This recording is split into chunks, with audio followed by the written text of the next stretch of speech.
नमस्कार, शाम के 5 बजने को है। देश की सुपरहिट शो दंगल में आप सभी का स्वागत है। आपके साथ मैं हूं चित्रा त्रिपाठी।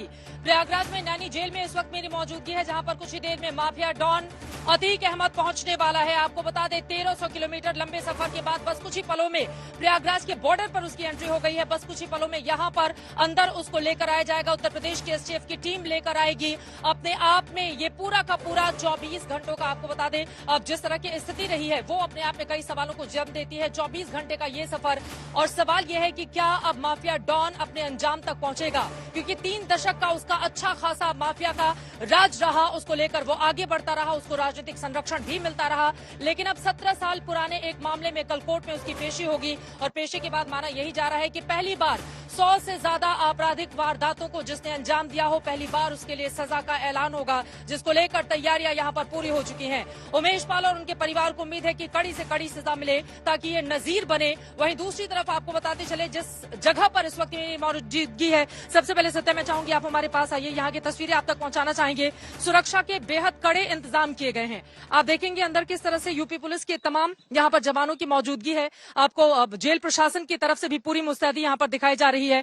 बस कुछ ही पलों में यहाँ पर माफिया डॉन की मौजूदगी होने वाली है। अंदर उसका बेटा अली पहले से ही जेल के भीतर है। उसके कुल 5 बेटे हैं, जिनमें से एक फरार है। 2 आपको बताते चले जिनको बाल सुधार गृह में रखा गया है। एक बेटा अंदर जेल में बंद है, एक बेटा लखनऊ में है। अतीक अहमद को कुछ देर में यहाँ पर लेकर आया जाएगा, जिसका इंतजार यहाँ पर किया जा रहा है। सुरक्षा व्यवस्था के बेहद कड़े इंतजाम हैं। मीडिया कर्मियों की भी यहाँ पर बड़ी तादाद है। लेकिन बड़ा सवाल ये खड़ा हो रहा है, बीते 24 घंटों में इस पूरे मामले में सियासत भी जमकर देखी गई। लेकिन वहीं अतीक अहमद जब निकला था गुजरात के साबरमती जेल से, उसकी ओर से कहा गया था कि दरअसल कोर्ट के बहाने मुझे सूली पर लटकाने की कोशिश की जा रही है। एक तरह से उसका ये बयान था, उसको डर था कि कहीं फेक एनकाउंटर रास्ते में उसका नहीं कर दिया जाए। लेकिन उत्तर प्रदेश आते आते उसकी जुबान बदल जाती है। वो कहता है डर काहे का, लेकिन डर और दहशत उसके चेहरे पर साफ तौर से देखी जा सकती थी।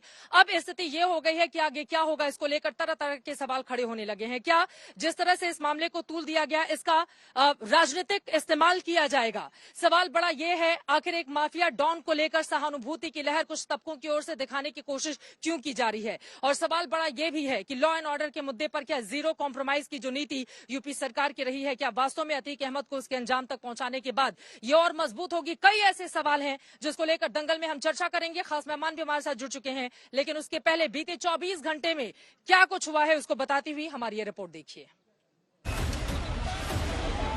न गाड़ी पलटी, न एनकाउंटर हुआ, न परेशानी हुई, लेकिन सियासत हाई रही।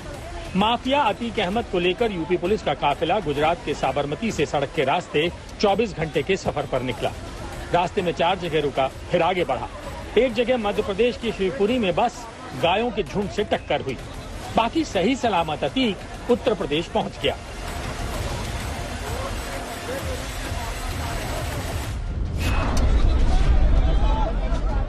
लेकिन जेल से निकलते ही अतीक ने जान के खतरे का शिगुफा जरूर छोड़ दिया।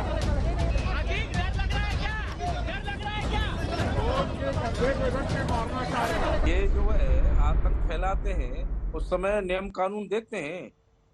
कोई भी हमारा जेल प्रशासन हो, चाहे पुलिस प्रशासन हो, चाहे कोई भी विभाग हो, सब हम लोग सरकार नियम के कानून के तहत काम करती है, और न्यायालय के निर्देश के अनुसार ही अतीक को यहाँ लाया जा रहा है उत्तर प्रदेश में।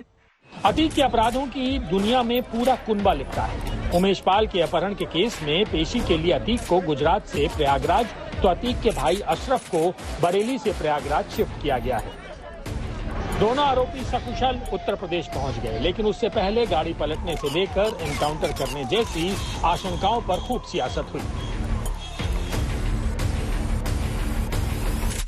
सब डॉक्यूमेंटेड है, सैटेलाइट पे सब होगा। ये रिकॉर्ड जाने वाला नहीं है, ये गलती मत करना आप। उस राज्य के मुख्यमंत्री हैं, कोई रोड इंस्पेक्टर नहीं है जो किसकी गाड़ी आ रही है और उसका कैसे गाड़ी सकुशल पहुंचे, ये ड्राइवर जाने। इधर अतीक के परिवार वाले अलग आशंका जता रहे थे कि सड़क मार्ग से अतीक को लाने के कारण अतीक के एनकाउंटर की आशंका है। से बाहर निकलती आशंका जताई कि मुझे मार देंगे, मेरा एनकाउंटर कर देंगे। जी बिल्कुल, हमने भी देखा। हाँ, हमने भी देखा वो उनकी। अच्छा जी, उस पर आपको क्या कहना है? अब जो उन्होंने कहा सही कहा है। आपको क्या लगता है? जो उन्होंने कहा सही कहा है, बिल्कुल। आपको लगता है कि इनकाउंटर हो सकता है? बिल्कुल बिल्कुल, हमने प्रेस में भी ये बात कहा था। अशरफ को भी ला रहे हैं, भाई साहब को भी ला रहे हैं। लोगों को सूली पे चढ़ा रहे हो, कहां थी वो उस दिन वो बहन? और आज जब कानून अपना काम कर रहा है तो बहन को डर लग रहा है। दरअसल अतीक अहमद के खिलाफ अपहरण के केस में 28 मार्च को फैसला आने वाला है। आरोप है कि 2006 में अतीक अहमद और उसके भाई अशरफ ने उमेश पाल का अपहरण कर लिया था और राजू पाल मर्डर केस में गवाही नहीं देने के लिए धमकी, मारपीट और जबरन हलफनामा पर दस्तखत कराए थे। उमेश पाल ने 2007 में अतीक के खिलाफ मुकदमा दर्ज कराया और मारे जाने से एक दिन पहले उसी मुकदमे में आखिरी गवाही भी दे दी थी। उसी मुकदमे में गवाही देने के दूसरे दिन ही उमेश पाल की प्रयागराज में हत्या कर दी गई थी। लेकिन अदालत में अब ये कार्रवाई पूरी हो चुकी है और अब फैसले का ऐलान होना है। पर इसकी मौत हो जाएगी तब मुझे तसल्ली मिलेगा, इसलिए जैसे मेरे बेटे का मर्डर किया है वैसे इसका भी होना चाहिए। अतीक अहमद पर उमेश पाल के अपहरण के 18 साल पुराने केस में फैसला आना है, लेकिन यही अतीक उमेश पाल की हत्या के मामले में भी मुख्य आरोपी है। 24 फरवरी को प्रयागराज में दिन दहाड़े उमेश पाल की हत्या कर दी गई थी। इस सुनियोजित हमले में उमेश पाल के अलावा 2 जवानों की भी हत्या की गई, जिसमें पुलिस अभी तक मुख्य आरोपियों और शूटर्स तक नहीं पहुंच सकी है। उम्मीद है कि अतीक अहमद के प्रयागराज लाने के बाद उमेश पाल मर्डर केस में कुछ बड़े खुलासे हों। अतीक अहमद के काफिले से गोपी घांगर और अरविंद ओझा के साथ आज तक ब्यूरो। क्या प्रदेश में सुरक्षित शासन देने के वायदे के तहत अतीक अहमद को कड़ी सजा मिलनी चाहिए या फिर इस पूरे मुद्दे पर जिस तरह से राजनीति गरमाई है वो इस मुद्दे की अलग तरह की दिशा तय करती हुई नजर आ रही है। खास मेहमान जुड़ चुके हैं, उनके पास मैं चलूंगी, लेकिन उसके पहले इस वक्त की बड़ी खबर आपको दे दे। 20 किलोमीटर के दायरे के भीतर पहुंच चुका है अतीक अहमद। इस वक्त नैनी जेल में मेरी मौजूदगी है, यहीं पर रात भर उसको रखा जाएगा। और बड़ी खबर ये आ रही है कि नैनी जेल पहुंचने में तकरीबन अब आधे घंटे से भी कम का वक्त बाकी है। आधे घंटे के भीतर अतीक अहमद पहुंच जाएगा। 20 किलोमीटर के दायरे के भीतर वो आ चुका है। सुरक्षा के बेहद कड़े इंतजाम भी यहाँ पर किए जा रहे हैं। बैरिकेडिंग यहाँ पर लगाई जा रही है। देखिए, इस बड़े से ट्रैक्टर ट्रॉली के जरिए यहाँ पर बैरिकेडिंग की पूरी व्यवस्था भी की जा रही है। वहीं दूसरी तरफ आपको बताते चले, बड़ी जानकारी, बड़ी खबर इस वक्त ये है, अतीक अहमद बस कुछ ही पलों में पहुंचेगा नैनी जेल। इस नैनी जेल में हालांकि इसके पहले भी अपने अपराधों के किए की सजा का वो थोड़े दिनों के लिए भुगत चुका है, लेकिन आपको बताते चले जिस तरह के आरोप उस पर लगे हैं, ये पहली बार होने जा रहा है कि जब सजा का ऐलान कोर्ट की ओर से किया जा रहा है। मेरे ठीक पीछे हम चाहेंगे कि सत्या अगर आप दिखा पाएं, इस वक्त की बड़ी खबर भी हम दे रहे हैं और तस्वीरें अगर आपको दिखाएं। यहाँ आप देखिए किस तरह से बैरिकेडिंग की जा रही है पुलिस बलों की ओर से, क्योंकि अंदर सुरक्षा व्यवस्था काफी ज्यादा कड़ी है और यहाँ पर यकीनन इस ट्रैक्टर ट्रॉली के जरिए बैरिकेडिंग का सामान लाया गया। अब उसको लगाकर ये लोग फिर यहाँ से आगे बढ़ते हुए नजर आ रहे हैं। कुछ पलों में पहुंचने वाला है, इसीलिए सुरक्षा व्यवस्था बेहद कड़ी कर दी गई है। लेकिन अतीक अहमद पहुंचा कहाँ, कितनी देर में नैनी जेल वो दाखिल होगा, इस पर और ज्यादा जानकारी के साथ रवीश पाल सिंह और हमारे साथ हमारे सहयोगी अरविंद ओझा भी जुड़ चुके हैं। अरविंद, सीधे आपके पास आते हुए, प्रयागराज के भीतर वो आ चुका है, कितना और वक्त लगेगा नैनी जेल पहुंचने में? अरविंद जी देखिए चित्रा, सीधे तस्वीर में आपको दिखाऊं आज तक पर सीधी तस्वीरें, एक्सक्लूसिव तस्वीरें। ये जो वैन आप देख पा रही होंगी, आपको दिखाऊं, यही वैन अब से तकरीबन आधे घंटे के अंदर जहां मौजूद है नैनी जेल, वहां पर पहुंचने वाला। और जैसा कि आपने जब शुरुआत की थी तो शुरुआत में एक बात कही थी कि क्या इस सहानुभूति से माफियाओं को फायदा मिलता है, तो सवाल यही है कि एक गुंडा, एक प्रयागराज का गुंडा सहानुभूति के दम पर विधायक बना, सांसद बना, एक के बाद एक दंदनाते हुए 100 केस उसने कर दिए, 100 बार अपराध किया, गुंडा एक्ट लगा। उसके बाद 3 बार कम से कम ऐसा हुआ कि गुंडा एक्ट स्थानीय प्रशासन ने वापस लिया। अब उसका हिसाब किताब हो रहा है। तो ये काफिला, इस काफिले पर 36 घंटे से न सिर्फ उत्तर प्रदेश बल्कि पूरे देश की नजर थी। ये काफिला गुजरात होते हुए, राजस्थान होते हुए, मध्य प्रदेश होते हुए अब उत्तर प्रदेश में दाखिल हो गया है और अपनी मंजिल पर अब ये सफर कितने देर में नैनी जेल पहुंच जाएगा ये माफिया? आप लोग कहां तक पहुंचे हैं अरविंद, इसके बारे में अगर डिटेल में जानकारी दे पाएं, किन रास्तों से प्रयागराज से गुजरते हुए आप लोग आगे बढ़ रहे हैं?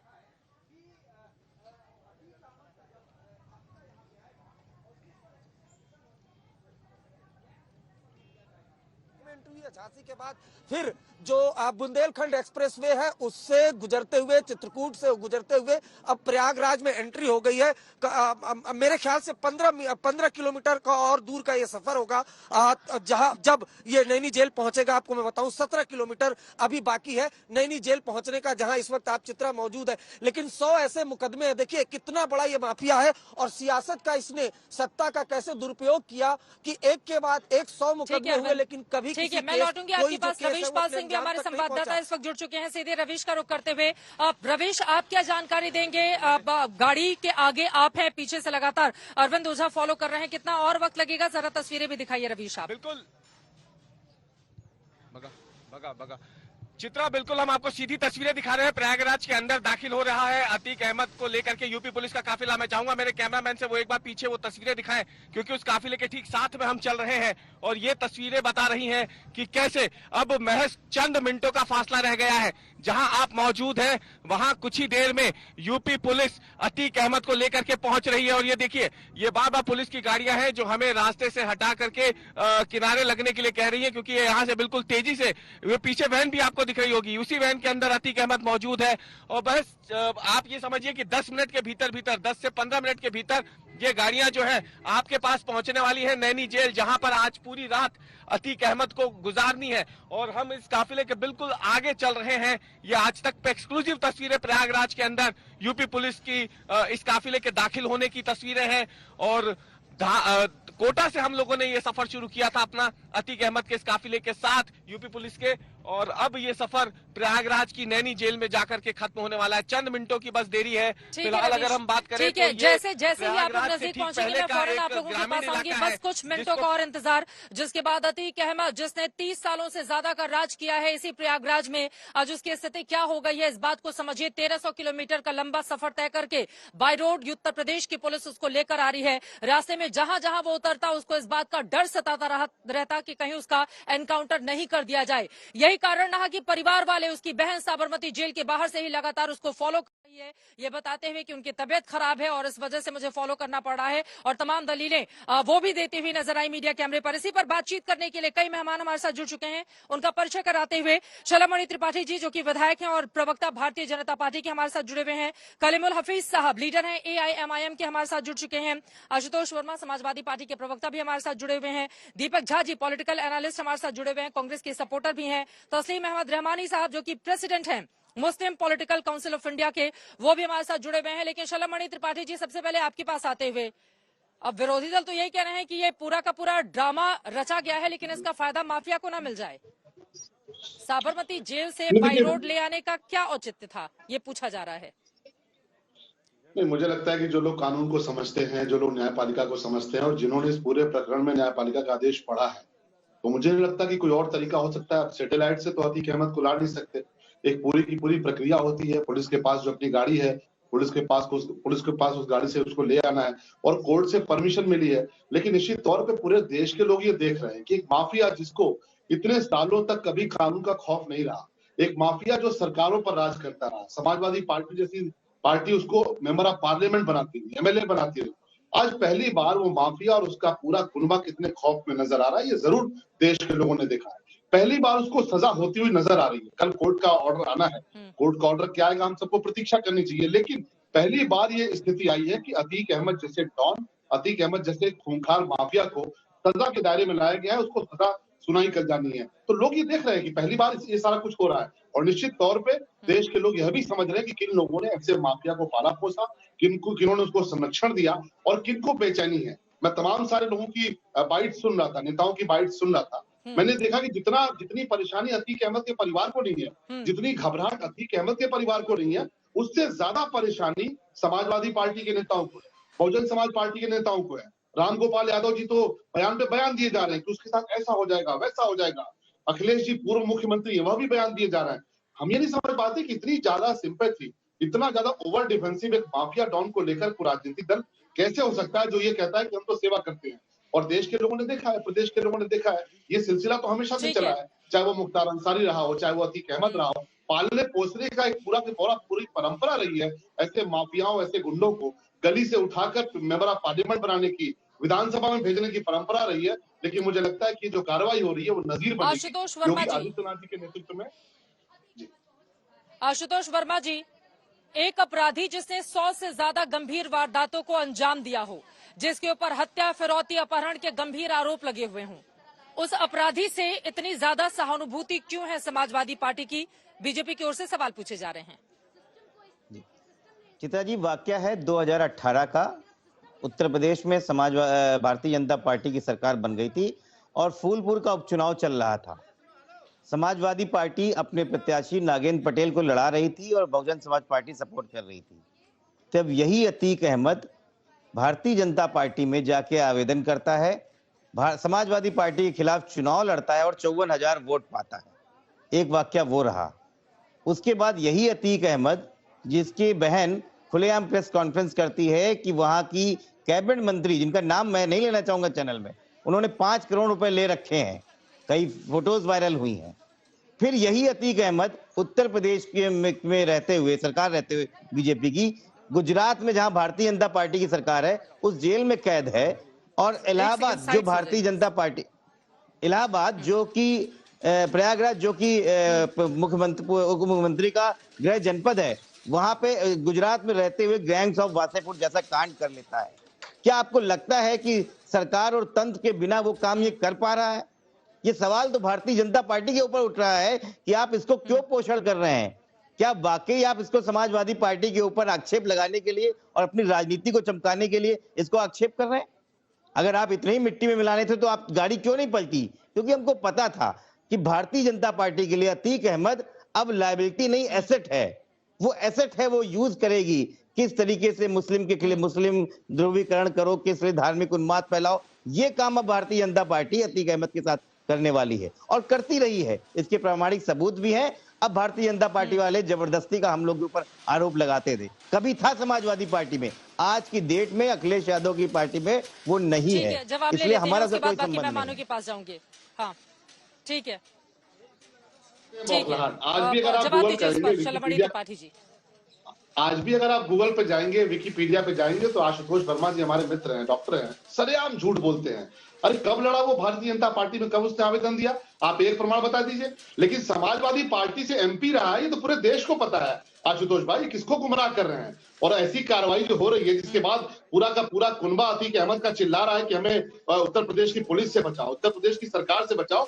इससे बड़ा प्रमाण कुछ नहीं हो सकता कि किसने उसको मेंबर ऑफ पार्लियामेंट बनाकर लोकसभा के भीतर भेजा और कौन उसके खिलाफ कार्रवाई कर रहा है। किसकी सरकार में मुख्तार अंसारी जैसा डॉन व्हील चेयर पर बैठ कर आया और आप कहते हैं गाड़ी पलटने के बाद आपके नेता तो न जाने क्या क्या बता रहे थे कि ये प्रमाण है। पुलिस को धमका रहे थे कि पुलिस के लोगों को अगर कुछ हुआ तो कल गूगल से तस्वीरें आ जाएंगी, कल को आप फंस जाओगे। तो आप ये पुलिस के लोगों को क्यों धमका रहे हैं कि ऐसी कोई कार्रवाई नहीं होनी चाहिए, कल को आप जेल चले जाओ? तो आपकी जो सहानुभूति है आपके नेता की, रामगोपाल यादव जी का भी हमने बयान सुना। रामगोपाल यादव जी कह रहे हैं कि हत्या हो जाएगी। अरे हत्या तो उनकी हुई है। एक बार उमेश पाल की मां से जाकर मिलिए आशुतोष जी, अपने पार्टी के लोगों को भेजिए, उमेश पाल की मां का दर्द सुनिए कि कैसे 2-2 बेटों की हत्या हो गई। वह भी पिछड़े समाज से आते हैं, उमेश पाल भी पिछड़े समाज से आते थे, गरीब परिवार से आते थे, और उनका कसूर सिर्फ इतना था कि अतीक अहमद के भाई को चुनाव हरा दिया। समाजवादी पार्टी की सरकार में पूरे प्रयाग के भीतर दौड़ा कर विधायक को गोली मारी गई और अस्पताल ले जाते वक्त अस्पताल के बाहर भी गोली मारी गई। उसके बावजूद आपको लगता नहीं कि आप अपराधियों के साथ खड़े हैं?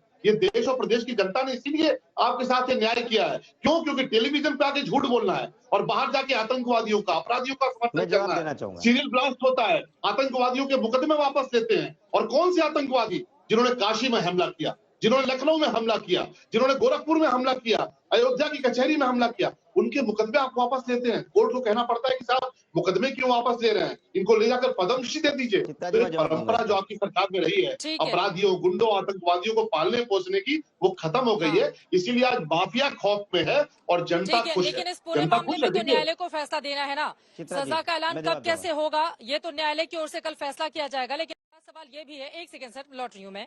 देवरिया जेल में जब ये माफिया बंद था, जेल के भीतर ही एक व्यापारी को बुलाकर उसको डरा धमकाकर फिरौती मांगने के आरोप लगे, जिसके बाद कोर्ट ने इसको साबरमती जेल भेजा। उस समय तो बीजेपी की ही सरकार थी। एक अपराधी का इतना ज्यादा कैसे मनोबल बढ़ जाता है कि जेल के भीतर वो बुलाता है व्यापारियों को और वहीं से उनको धमकी देता है। मैं इस सवाल पर आऊंगी, लेकिन उसके पहले जल्दी से जिस माफिया को लेकर कुछ तबकों से सहानुभूति भी जताई जा रही है, जरा उसके बारे में जान लेते हैं कि किस तरह का उसके ऊपर 100 से ज्यादा का केस दर्ज हो चुका है। उसके भाई अशरफ पर 52 केस दर्ज हो चुका है और सारे के सारे गंभीर मामले हैं। उसकी पत्नी पर 3, बेटे अली पर 4 जो इसी जेल के भीतर बंद है। उमर जो लखनऊ जेल में बंद है उसके ऊपर 1 और अब बेटे असद पर उमेश पाल हत्याकांड में 2.5 लाख रुपए का इनाम भी है। यूपी पुलिस की ओर से जो जानकारी दी गई, अवैध ठेका टेंडर अपराध का धंधा बंद होने से हर साल अतीक अहमद गैंग का 1200 करोड़ का नुकसान भी हो रहा है। तो यकीनन इस सरकार में अगर हुआ है तो क्या सीधे आपके पास रहमानी साहब आते हुए तब तो योगी सरकार की तारीफ करनी चाहिए, क्योंकि एक तरफ बुलडोजर चल रहे हैं अपराधियों पर, तो दूसरी तरफ देखिए उनको किए की सजा दिलाने के लिए जो 100 से ज्यादा मामलों में वांछित अपराधी हो, जिसके ऊपर गंभीर आरोप लगे हों, एक भी सजा का ऐलान उसके खिलाफ अब तक नहीं हुआ है। अब समझ रहे हैं इसका मतलब क्या होता है। और अगर यूपी की योगी सरकार में ऐसा हो रहा है तो तारीफ क्यों नहीं करनी चाहिए फिर आपको, रहमानी साहब? चित्रा जी, मैं आज के जमाने में बहुत परेशान हूं कि किसकी तारीफ करूं और किसकी तारीफ न करूं। हम एक ऐसे जमाने में जी रहे हैं जहां पर फ्रंट लाइन पॉलिटिशियंस को पार्लियामेंट और असेंबली से निकाल के बाहर फेंका जा रहा है और क्रिमिनल्स का ग्लोरिफिकेशन किया जा रहा है। और बहुत से हार्डकोर क्रिमिनल तो ऐसे हैं कि वो अगर भारतीय जनता पार्टी में चले जाए और वो मंत्री बन जाए तो उनके ऊपर से मुकदमे वापस ले लिए जाते हैं, मुख्यमंत्री के ऊपर से मुकदमे वापस ले लिए जाते हैं। हार्डकोर केसेस मुख्यमंत्री के ऊपर से, उनके ऊपर से मुकदमे वापस ले लिए गए। ये क्रिमिनलाइजेशन ऑफ पॉलिटिक्स का जमाना जिसमें पॉलिटिशियन को जूते बार बार के लोकसभा और असेंबलियों से बाहर फेंका जा रहा है और क्रिमिनलाइजेशन को ग्लोरीफाई किया जा रहा है। आप गौर फरमाइए, आपके चैनल पे, पूरे मीडिया हाउसेस में ऐसा लग रहा है कि हिंदुस्तान का सबसे बड़ा एक ही क्रिमिनल है और आज उसका खात्मा हो रहा है, जैसे इनका एनकाउंटर का इंतजार किया जा रहा है जो गैर कानूनी किस्म की चीज है। आप इस तरीके से अगर क्रिमिनल्स का ग्लोरिफिकेशन नेशनल मीडिया के प्राइम टाइम पे हो रहा है तो क्या ये जमाने को मैं बदकिस्मत न कहूं? मुझे बहुत बुरा लग रहा है कि क्रिमिनल को, एक हार्डकोर सर, आपको तो मुझे लगा था रहमानी साहब, एक सेकंड सुनिए ना सर, मुझे तो लगा था कि आपको तारीफ करनी चाहिए। बिल्कुल सही बात है, एक हार्डकोर क्रिमिनल। आप मेरी बात सुनिए रहमानी साहब, एक सेकंड। आप इस तरह से मीडिया पर सवाल नहीं खड़े कर सकते। सर सवाल सुन लीजिए आप, एक सेकंड रहमानी साहब, सवाल सुन लीजिए आप। उसने 2018 में तो ऐसा है नहीं कि उसने पहला अपहरण या कुछ किया हो या डराया धमकाया हो। उसका 30 सालों से ज्यादा का आपराधिक इतिहास रहा है। अलग अलग सरकारें यहां पर रही, उसके खिलाफ कार्रवाई क्यों नहीं हुई? सजा का ऐलान किसी भी मामले में क्यों नहीं हुआ? कौन उसको बचाता रहा? और आपको लग रहा है कि अगर मीडिया कवरेज दे रहा है तो मीडिया ही दोषी है? आपको तो तारीफ करनी चाहिए मीडिया की कि कम से कम अतीक अहमद के बारे में जो काला चिट्ठा है 30 सालों का, वो पूरा देश के। एक सेकंड सर, नहीं, गलत बयानी नहीं, आप मीडिया पर बिल्कुल नहीं बोल सकते सर। रास्ते भर 1300 किलोमीटर हमारे रिपोर्टर्स लगातार उसको फॉलो करते हुए चले आ रहे हैं। अतीक अहमद के खिलाफ बोल दो तो आपको दिक्कत हो गई है, गलत बात है सर, बिल्कुल गलत बात है सर। बिल्कुल दिखाएगा मीडिया, क्यों नहीं दिखाएगा? मीडिया की ये जिम्मेदारी है, अपराधियों को बचाने का काम अगर किया जा रहा है ये मीडिया की जिम्मेदारी है कि मीडिया दिखाएगा। 100 से ज्यादा मामलों का जो अपराधी हो, जब आप उमेश पाल और राजू पाल के उनके परिवार वालों के साथ बिल्कुल भी सिंपैथी नहीं है। एक विधायक को सरेआम मार दिया जाता है। 2005 में किसकी सरकार थी? बीएसपी का वो विधायक था, बीजेपी का तो था नहीं, बीएसपी का वो विधायक था। उसको सरेआम मार दिया जाता है दिन दहाड़े। किसका राज था? 2006 में एक आदमी का अपहरण कर लिया जाता है, किसका राज था?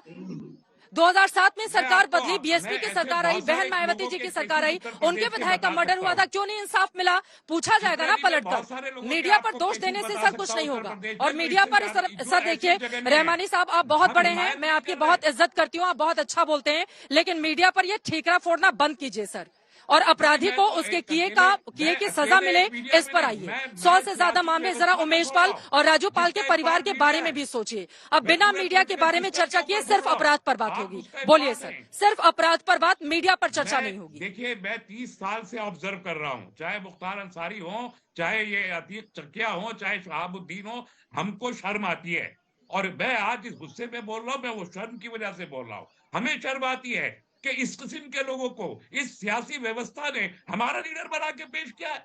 मुख्तार अंसारी हमें लीड करेंगे, अतीक अहमद चकिया हमें लीड करेंगे, शहाबुद्दीन हमें लीड करेंगे, और चाहे तेजस्वी यादव हो, लालू यादव हो, मुलायम सिंह यादव हो, भारतीय जनता पार्टी या कांग्रेस हो, इनको अगर लीडरशिप के लिए कोई दिखाई देता है तो ये लोग दिखाई देते। कोई पॉलिटिकल ब्रेन इस उम्मत में नहीं बचा है। बात हो गए मुसलमान कौम कि आपको सिर्फ क्रिमिनल्स दिखाई देते, आपको लैंड माफिया दिखाई देते, आपको किलर दिखाई देते, आपको मर्डर दिखाई देते, और आप उन मर्डर्स को उठा के मुस्लिम लीडर बना के लोकसभा में भेजते हो और असेंबलियों में भेजते हो, और उसके बाद कोई एक धुला नहीं है। मैं बीजेपी को नहीं धो रहा हूं, साफ नहीं कर रहा हूं, इनके तो चीफ मिनिस्टर 12 से ज्यादा मुकदमे कत्ल के, लूट के, आतिशबाजी के, और वो एक दिन में मुख्यमंत्री बनते ही उन्होंने वापस ले लिए 2014 का उनका हलफनामा पढ़िए जो उन्होंने दिया है इलेक्शन कमीशन ऑफ इंडिया को, और 2017 का पढ़िए, सारे केसेस वापस ले लिए, और वो प्रक्रिया आज भी चल रही है। मैं क्रिमिनलाइजेशन ऑफ पॉलिटिक्स का मुखालिफ हूँ। हम नहीं चाहते कि क्रिमिनल पॉलिटिक्स में आए किसी भी सूरत में। आप पॉलिटिशियंस को निकाल के बाहर रख देंगे और क्रिमिनल्स को आप आगे बढ़ाएंगे, ये व्यवस्था इस देश के ऐसे नहीं चल सकेगी। हम सुचारू देश नहीं बना सकते। ये कोई देश का प्रेम नहीं है कि आप पॉलिटिशियन को ग्लोरीफाई करके सामने करके आप उसको दिखा के कम्युनलाइज करने की कोशिश करें। क्रिमिनल है, धर्म मत ढूंढिए उसका, जेल में डालिए, फांसी के लायक है तो फांसी दीजिए। लेकिन ठीक है सर, कलीमुल हफीज साहब, मैं फौरन आपके पास आ रही हूँ। हमारे तमाम संवाददाता भी लगातार अतीक अहमद के का जो काफिला आ रहा है, जो गाड़ी आ रही है उसके साथ चल रहे हैं, उनके पास हम चलेंगे, लेकिन उसके पहले शलमणि त्रिपाठी जी जल्दी से जवाब दीजिए। वो कह रहे हैं आपके बड़े नेताओं ने सरकार बनते ही अपने ऊपर से मामले हटा लिए, जल्दी से जवाब इस पर सर। रहमानी साहब मुझे लगता है कि बहुत ही वरिष्ठ व्यक्ति है, मैं तो कुछ कहना नहीं चाहता, लेकिन रहमानी साहब अभी विधानसभा में सवाल हुआ था और उस सवाल का जो आपने अभी आरोप लगाया बिल्कुल झूठा निकला। कोई मुकदमा किसी ने वापस नहीं दिया है, आपको जानकारी रखनी चाहिए, नहीं तो आप भी कानून के दायरे में आएंगे। ऐसा नहीं है, आप टेलीविजन, नेशनल टेलीविजन चैनल पे झूठ बोल के नहीं निकल सकते, और आपकी जो बौखलाहट है वो सामने नजर आ रही है। आज एक अतीक अहमद नाम के माफिया के खिलाफ कार्रवाई हो रही है, तो आपके चेहरे की जो बौखलाहट है वो नजर आती है। आप मीडिया को कोसते हैं, आप सरकार को कोसते हैं। आपके रिश्तेदार जब समाजवादी पार्टी के लोग उनको टिकट देते थे, उनको सलाह क्यों नहीं दी आपने?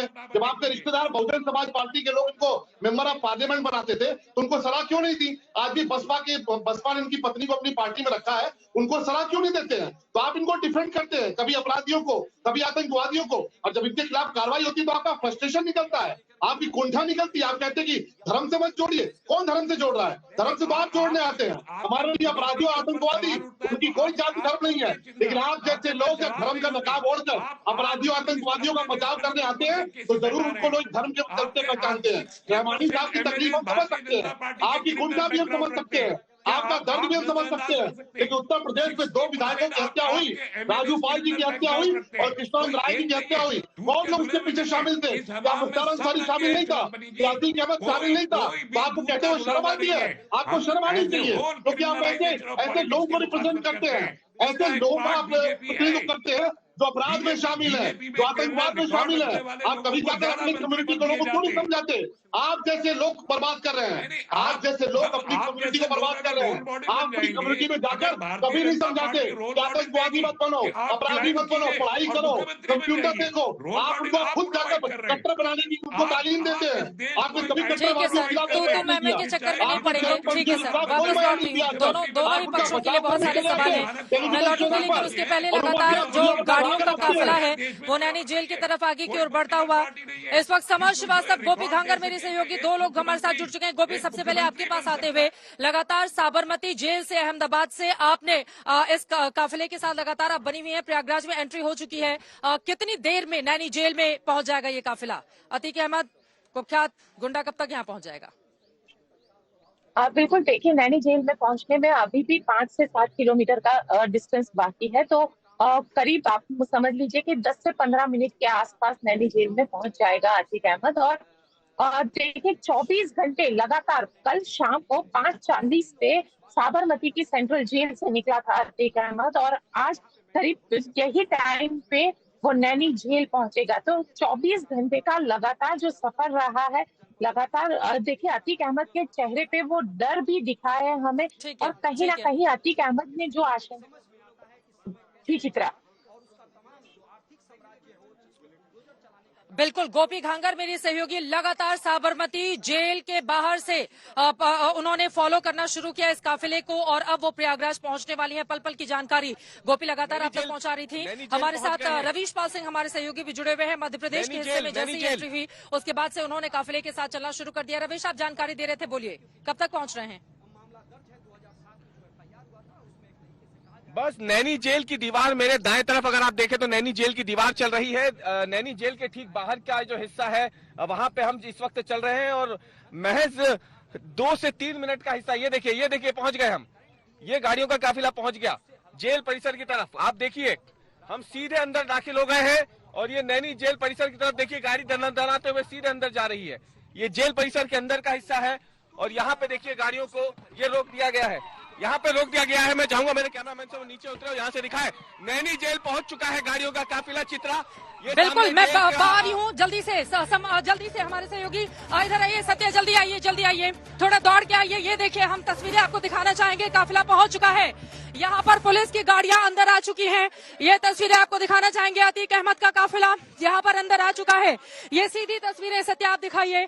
ये सीधी तस्वीरें आप देख रहे हैं। काफिला इस वक्त अतीक अहमद का साबरमती जेल से इसी समय आपको बताते चले शाम के 5:30 का करीब वक्त हो रहा था। उस समय चलना शुरू हुआ और ये तस्वीरें आपके सामने है। अतीक अहमद का ये काफिला जो यहाँ पर आपको दिखाई दे रहा है। मेरे पीछे से ये गाड़ियां देखिए एक एक करके ये गाड़ियां एक गाड़ी जा चुकी है। यहाँ पर पुलिस की दूसरी एक एक करके गाड़ियां यहाँ से होते हुए गुजर रही है। ये दूसरी गाड़ी है यूपी पुलिस की जिसमें मौजूद है। ये देखिए ये दूसरी गाड़ी, इसमें उत्तर प्रदेश पुलिस के कुछ लोग जवान हैं। और अब ये तीसरी गाड़ी भी यहाँ पर आ रही है। यूपी पुलिस की ये तीसरी गाड़ी है वो भी आगे आ रही है और इन्हीं गाड़ियों में अतीक अहमद है। यूपी पुलिस की आपको बताते चले इसमें नहीं है, इसमें तो पुलिस कर्मी थे। ये वाली गाड़ी देखिए ये पूरी तरह से पैक है। ये दो गाड़ियां हैं दोनों में लॉक लगा हुआ है। 2 गाड़ियां आगे की तरफ। सत्य जल्दी आइए आगे की तरफ आएंगे।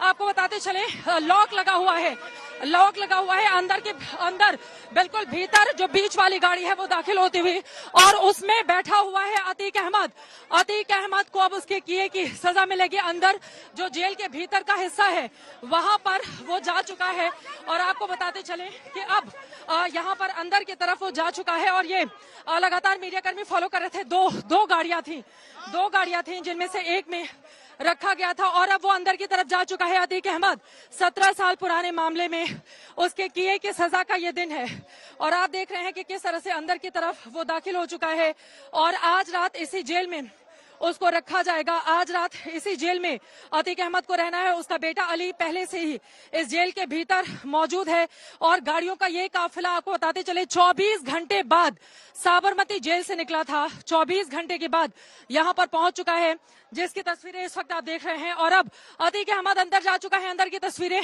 अगर हमारे सहयोगी आपको दिखा रहे हैं अंदर की तस्वीरें। अतीक अहमद अंदर। अब 2 गाड़ियां थी जिनमें से एक गाड़ी के भीतर वो बैठा हुआ था और आपको बताते चले उसमें से अब उसको निकालकर अंदर जेल के भीतर लेकर जाया जा रहा है। अतीक अहमद जिसका राज चलता था इसी प्रयागराज में फूलपुर से 2004 में वो सांसद बनता है। फूलपुर लोकसभा सीट जो जवाहरलाल नेहरू की लोकसभा सीट थी वहां पर मुझे पीसीआर की आवाज आ रही है, प्लीज आवाज आप अपनी हटाइए। आपको बताते चले फूलपुर से 2004 में वो सांसद बनता है और उसके पहले वो विधायक रहता है लगातार 5 बार। अब उसके किए की सजा उसको मिलने जा रही है। वो आ चुका है नैनी जेल में वो बंद रहेगा।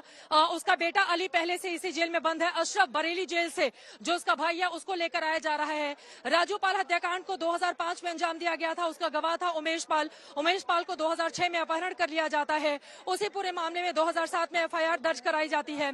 और अब जरा सोचे इतने लंबे अरसे के बाद अपहरण वाले मामले में इतने लंबे अरसे के बाद कल फैसला कोर्ट की ओर से सुनाया जाएगा। 100 कम से कम आपको बताते चले आपराधिक मामले जो बेहद गंभीर हैं 100 उसके ऊपर दर्ज हैं और उस आपराधिक मामले में अब किए की सजा का ऐलान होने जा रहा है। और नैनी जेल में आ चुका है अतीक अहमद। इस वक्त की बड़ी खबर आज तक आप तक पहुंचा रहा है। अतीक अहमद 24 घंटों का सफर तय कराने के बाद अतीक अहमद को लेकर इस वक्त जो पुलिस है उत्तर प्रदेश की यूपी एसटीएफ की जो टीम है वो आ चुकी है यहाँ पर सीधे नैनी जेल के भीतर। नैनी जेल में अलग बैरक में उसको रखा जाएगा। वहां पर पूरे सीसीटीवी कैमरे लगाए गए हैं और आपको बताते चले सुरक्षा के भी वहां पर ऐसे कड़े इंतजाम, परिंदा भी पर नहीं मार सके। अशरफ को अलग बैरक में रखा जाएगा, अतीक अहमद को अलग जगह रखा जाएगा। उसका बेटा अली उसको पहले वो जिस बैरक में था वहां से दूसरी तरफ दूर उसको रखा गया है। पूरे के पूरे अगर परिवार की आप कुंडली देखेंगे तो एक तरफ अतीक अहमद अपने किए की सजा पाने के लिए आ चुका है उसी प्रयागराज जहां पर उसने अपराध के दुनिया में दस्तक दिया था और उसके बाद लगातार अपना विस्तार करता हुआ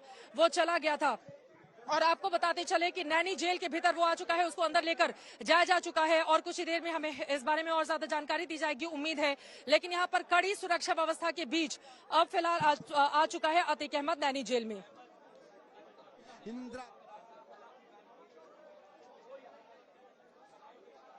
संतोष हमारे संवाददाता जुड़ चुके हैं। संतोष, कहाँ रखा जाएगा, कौन से बैरक में रखा जाएगा, क्या है पूरी जानकारी संतोष? देखिए, बिल्कुल ये अपने आप में जो तस्वीरें हैं आपको चित्रा जी, अपने आप में बड़ी बात है कि नैनी जेल, किसी भी जेल का जो मेन दरवाजा होता है वो नहीं खुलता है।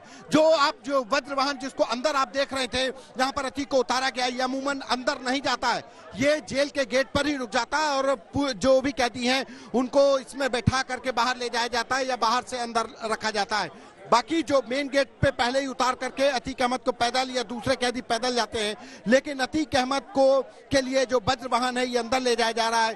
अंदर जो बैरक है, हाई सिक्योरिटी बैरक में रखा जाएगा। ये हाई सिक्योरिटी बैरक में सीसीटीवी बैरक में अंदर है, यानी कि चप्पे चप्पे पर सीसीटीवी से निगरानी रखी जाएगी। वहीं बंदी रक्षक जो नैनी जेल में अशरफ और अतीक के लिए रखे गए हैं, जो डिप्लॉयड किए गए, उनका बैकग्राउंड चेक किया गया है कि वो लोग कहाँ के रहने वाले, यानी कि बंदी रक्षक है उनकी भी निगरानी की जा रही है कि वो लोग कहां के रहने वाले हैं, क्योंकि इससे पहले तमाम पुलिसकर्मियों का तबादला किया गया अतीक गैंग से जुड़े होने के चलते, तो उन बंदी रक्षकों का भी बैकग्राउंड चेक किया गया और हर एक बंदी रक्षक बॉडी वॉर्न कैमरे के साथ लैस होगा।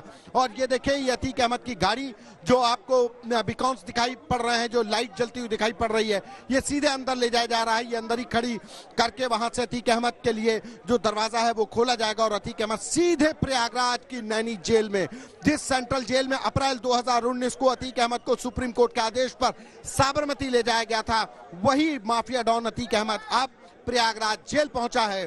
और तारीख आज यानी कि 27 मार्च 2023 को लगभग 4 साल होने को हैं और 4 साल बाद माफिया डॉन उसी जेल में आया है जिस जेल से उसको साबरमती जेल भेजा गया था, उसी नैनी जेल में। और यहीं पर अशरफ को भी थोड़ी देर में लाया जाएगा। अशरफ जो बरेली जेल में है, जो उमेश पाल किडनैपिंग केस का सह आरोपी है जिसको बरेली से लाया जा रहा है, वो भी नैनी जेल में होगा, लेकिन दोनों की बैरक अलग होगी। बहुत महत्वपूर्ण कि दोनों भाइयों की अलग बैरक होगी, अलग हाथा होगा, यानी ऐसा नहीं होगा कि दोनों एक दूसरे से मिल सकें, देख भी नहीं पाएंगे, जो हमारे पास जानकारी मिल पा रही है।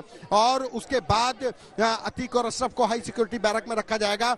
वहां पर जो जेल कर्मी लगाए जाएंगे वो बॉडी वॉर्न कैमरे के साथ लगाए जाएंगे, यानी कि सुरक्षा के पुख्ता इंतजाम। और जो सीसीटीवी जो कैमरे बैरक में लगाए गए हैं उसकी लाइव फीड लखनऊ में बैठे अधिकारी देख रहे हैं, लखनऊ में बैठे अधिकारियों के जरिए वो लाइव फीड दी जाएगी। और ये देखिए ये गाड़ी, और ये देखिए मेन गेट भी बंद कर दिया गया।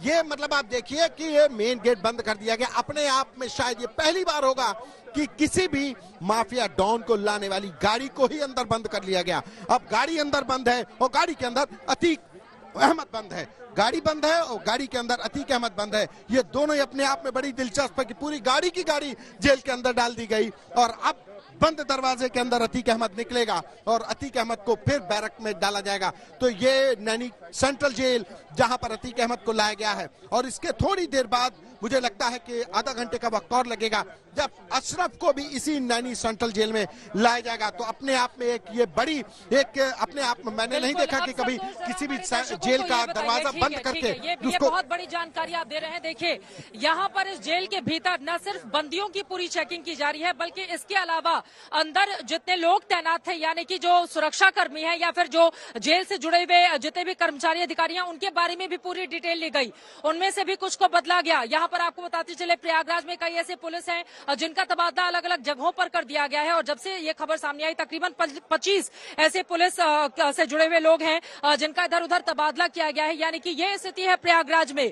प्रयागराज में कैसे उसने प्रशासन को भी अपने कब्जे में करके रखा हुआ था, आप इस बात को समझ सकते हैं। यही कारण है कि यूपी पुलिस और यूपी की सरकार कोई भी कोताही इस पूरे मामले में बरतना नहीं चाहती है, क्योंकि एक बार जेल के भीतर बुलाकर 2018 में एक व्यापारी को धमकाया था, उसको अपनी संपत्ति अपने नाम करने की धमकी इसी अतीक अहमद की ओर से दी गई थी, जिसके बाद उसको साबरमती जेल भेजने का फैसला किया गया था। आज की सजा पाने के लिए 1300 किलोमीटर से ज्यादा का सफर तय करने के बाद अब पुलिस लेकर आ चुकी है। जेल की रोटी खानी पड़ेगी अब इसी प्रयागराज की, जहां पर नैनी जेल में पहले भी वो बंद हो चुका है। जेल अलग अलग जेलों में वो जा चुका है, लेकिन बस अंतर इतना है कि सजा का ऐलान किसी मामले में पहली बार होने जा रहा है कल।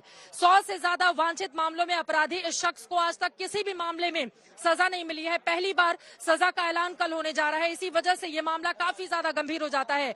यूपी की योगी सरकार एक तरफ अपनी पीठ थपथपा रही है माफियाओं पर शिकंजा कसने को लेकर, तो वहीं दूसरी तरफ सवाल पूछे जा रहे हैं कि आखिर इतना महिमा मंडन करके क्या दर्शाना चाहती है सरकार। लेकिन कुल मिलाकर की एक सजा पाने के लिए इस वक्त अतीक अहमद को जेल के भीतर लाया जा चुका है, फिर उसको बैरक में भेजा जाएगा, वहां पर सीसीटीवी कैमरे लगाए गए हैं। आज रात जेल की रोटी, जेल का खाना, जेल का पानी सब उसको पीना पड़ेगा यहीं पर। पहले वो साबरमती जेल में 4 सालों तक बंद था, लेकिन अब नैनी जेल में रहेगा। कल उसको कड़ी सुरक्षा व्यवस्था के बीच में लेकर जाया जाएगा अदालत में, जहां पर अदालत की ओर से सजा का ऐलान किया जाएगा। और कल का दिन अतीक अहमद के लिए काफी ज्यादा अहम, क्योंकि 30 सालों तक कुख्यात गैंगस्टर के तौर पर जिसने अपनी पहचान बनाई, वो न प्रशासन को समझता था, न सरकार को समझता था। वो अपना ही प्रयागराज और उसके आसपास के हिस्से में अपनी ही तूती वो बुलवाने की कोशिश में लगातार लगा रहता था। जरा सोचिए, अपहरण के, फिरौती के कई मामले उसके ऊपर दर्ज हैं, हत्या के मामले दर्ज हैं। अब उस शख्स के ऊपर संतोष हमारे साथ है, संतोष को जोड़ना चाह रहे हैं। संतोष, अंदर से कोई जानकारी मिल रही है क्या? संतोष, देखिए ये गाड़ी निकल चुकी है, यानी कि अतीक अहमद जिस गाड़ी से अंदर उतार दिया गया है, और ये गाड़ी पूरी जो अंदर जेल के अंदर कर दी गई थी, यानी गाड़ी के अंदर अतीक अहमद और गाड़ी जेल के अंदर, ये गाड़ी अब बाहर निकाल दी गई है। ये मेन गेट से बाहर निकाली गई है, यानी अतीक अहमद को अब बाहर निकाल दिया गया है। वो नैनी जेल के अंदर पहुंच चुका है, वो अपनी बैरक के अंदर पहुंच चुका है।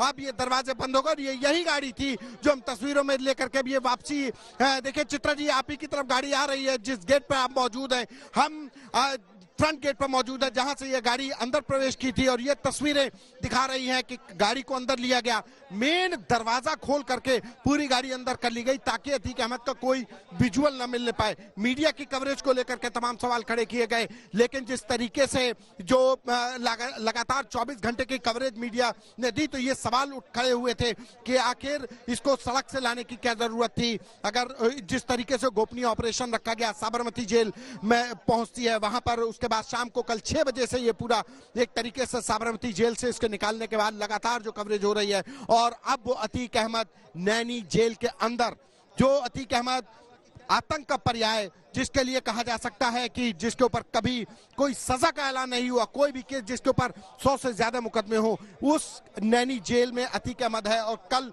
अतीक अहमद को उस अपहरण कांड में, उस उमेश पाल के अपहरण कांड में जो फैसला सुनाएगी कोर्ट, उसको कहा जाए कि चार्जशीट चूंकि दाखिल की जा चुकी है प्रयागराज पुलिस ने, तो अब कल कोर्ट फैसला सुनाएगी। और ये अपने आप में बड़ी बात होगी कि अतीक और अशरफ दोनों एक साथ एक ही इसी साल फरवरी में उन्हें, जी बिल्कुल, मैं लौट रही हूँ, इसी फरवरी में उनकी हत्या कर दी गई थी। अब परिवार को इंतजार है इंसाफ का। उनकी पत्नी की ओर से बयान भी सामने आया है, उनको उम्मीद जगी है। लेकिन संतोष, यहाँ पर जानना चाहेंगे कल का पूरा कार्यक्रम क्या रहने वाला है, जरा इसके बारे में आप बताइए। कल कितने बजे यहाँ से इस गैंगस्टर को निकाल कर लेकर जाया जाएगा कोर्ट में? कोर्ट की दूरी यहाँ से कितनी ज्यादा है, इसके बारे में जरा विस्तार से आप बताइए संतोष।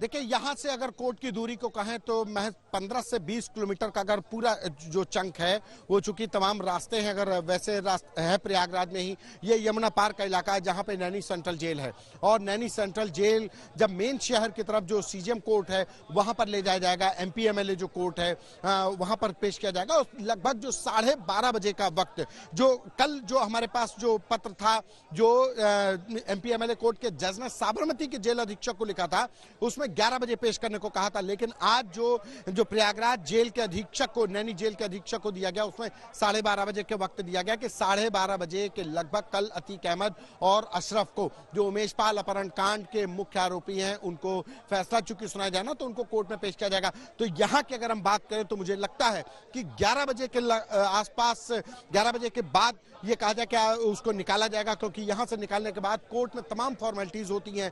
कोर्ट के बैठने से पहले, यानी कि मिलॉट के बैठने से पहले वहां पर आरोपी को पहुंचना होगा, तमाम कागजात होंगे जिस पर दस्तखत करने होंगे, तमाम जो चीजें होंगी, वकीलों से भी वहां पर वकील भी मिलेंगे अतीक अहमद को और अशरफ को। तो कहा जा सकता है कि करीब 11 बजे के लगभग यहां से अतीक को निकाला जाएगा, और अतीक के साथ साथ अशरफ को भी निकाला जाएगा, क्योंकि उमेश पाल अपहरण कांड में जो अतीक और अशरफ दोनों ही को एक्यूज हैं, और इसके साथ ही जो तीसरा आरोपी चित्रकूट जेल से लाया गया, उसको भी कल, तीनों आरोपी, ये कहा जा सकता है कि उमेश पाल अपहरण कांड में कल जो फैसला होगा, तब अतीक और अशरफ एक साथ होंगे। और एक ये भी अजीब इत्तेफाक होगा कि दोनों भाई एक ही केस में, और अभी तक दोनों के ऊपर कभी कोई सजा का ऐलान नहीं हुआ, और दोनों एक ही केस में, और एक ही केस ऐसी परिस्थिति में आ गया कि अब उनको सजा सुनाई जा सकती है। ये चूंकि कोर्ट का फैसला है, कोर्ट का डिस्क्रिशनरी पावर है, लेकिन कल फैसला आएगा, लेकिन कल एक सजा सुनाई जा सकती है, इससे इनकार नहीं किया जा सकता। हाँ। क्योंकि जिन धाराओं में पुलिस ने चार्जशीट लगाई है उसमें सबसे गंभीर धारा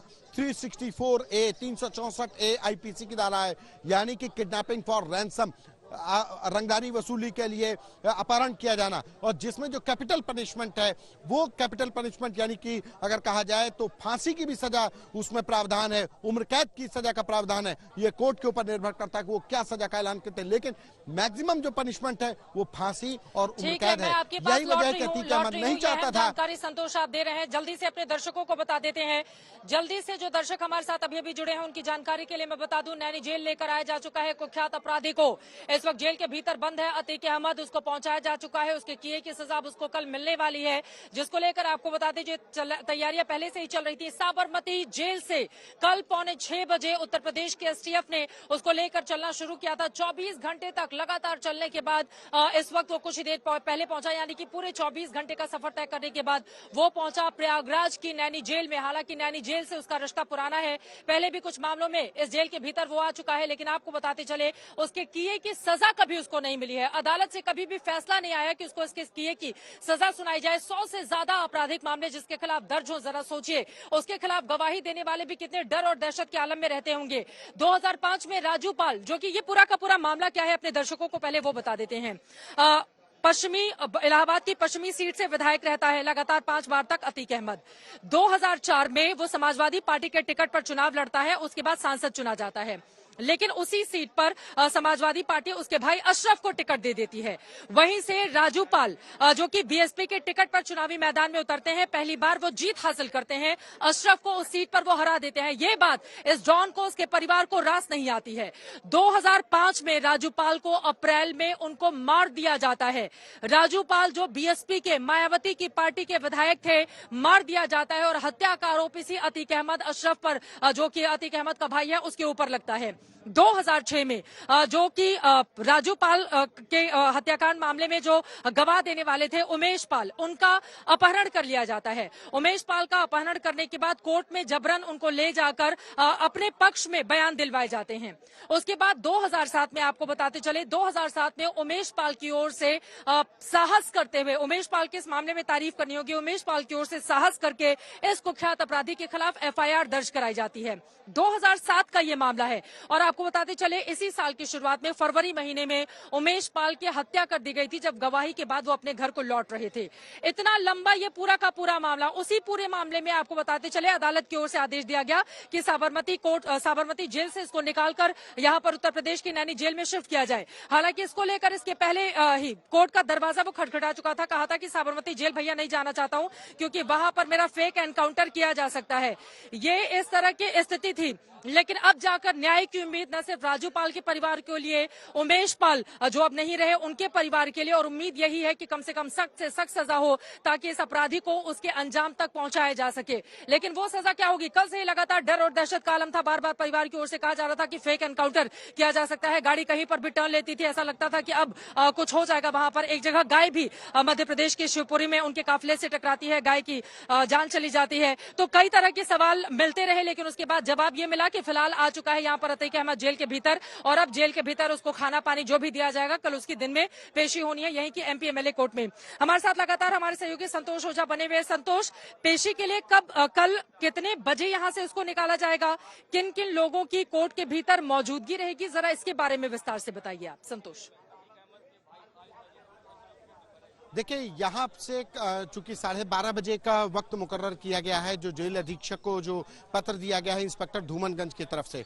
देखिए, उमेश पाल अपहरण कांड जो हुआ उसमें जो थाना क्षेत्र था वो धूमनगंज था, और जहां पे उमेश पाल की हत्या होती है वो भी धूमनगंज है। तो धूमनगंज इंस्पेक्टर की तरफ से जो अर्जी डाली गई एमपी एमएलए कोर्ट में, उसके बाद जो जेल अधीक्षक के लिए जो आदेश दिया गया उसमें 12:30 बजे का टाइम दिया गया कि 12:30 बजे अतीक अहमद को कोर्ट में पेश होना है। यानी कि 12:30 बजे तक हर हाल में कोर्ट में खड़े हो जाना है, तो उससे पहले ही लगभग 11 से 11:30 बजे के बीच का एक वक्त तो हम मान सकते हैं कि तब निकाला जाएगा, क्योंकि वहां इस पूरे इलाके से लेकर यानी नैनी सेंट्रल जेल से लेकर के और MP MLA कोर्ट तक पूरे रूट पर सिक्योरिटी रखी जाएगी। करीब 10 से 12 किलोमीटर का ये सफर होगा जो वहां पर पूरी तरीके से सिक्योरिटी रखी जाएगी। MP MLA कोर्ट में भी कल जांच करवाई जाएगी, कोई अनाधिकृत व्यक्ति न पहुंचने पाए।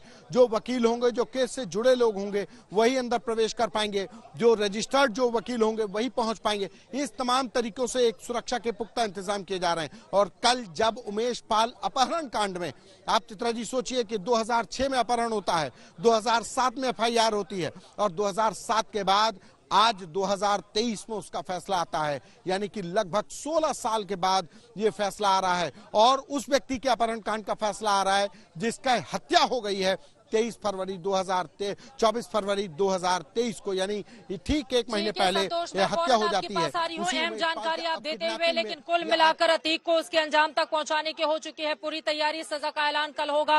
और आपको बता दें, अतीक अहमद और उसके गुर्गों पर जब से शिकंजा कसना शुरू हुआ है, सालाना 1200 करोड़ का नुकसान उसके गुंडों को हो रहा है।